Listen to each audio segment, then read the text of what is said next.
Il y a dans la Bible quelques phrases redoutables de celles qui risquent de nous fâcher avec le bon Dieu pour toujours. En voici quelques-unes. Voici votre Dieu, c'est la vengeance qui vient, la revanche de Dieu. Le sacrifice qui plaît à Dieu, c'est un cœur brisé, psaume 50. Il fallait que le Christ souffrit, Luc 24, 26. Œil pour œil, dent pour dent, Exode 21, 24. Sans compter les prières empreintes de violence et de haine dans les psaumes comme celle-ci. Seigneur, détruis-les, psaume 54. Peut-on vraiment reconnaître là une inspiration divine? Et pourtant, à en croire l'apôtre Paul, toute l'écriture est inspirée par Dieu, de Timothée 3,16. Et que penser de ces mots souvent entendus, tels que rachat ou crainte de Dieu?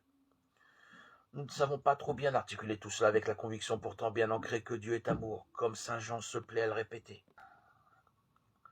Alors ayons le courage de ne pas rester sur cette insatisfaction. Commençons par déblayer le terrain. Bien souvent, une lecture attentive suffira à nous éclairer. La fameuse phrase d'Isaïe, « Voici votre Dieu », c'est la vengeance qui vient, la revanche de Dieu par exemple. Donnez l'explication dans les mots suivants. Il vient lui-même et va vous sauver. Et le prophète illustre cette promesse par l'annonce de la guérison universelle. De la même manière, l'expression crainte de Dieu s'éclaire grâce à de nombreux parallèles. Par exemple, Dieu veille sur ceux qui le craignent, qui mettent leur espoir en son amour, psaume 32. Traduisons, ceux qui le craignent, ce sont ceux qui mettent leur espoir en son amour. On est loin de la peur, c'est même tout le contraire.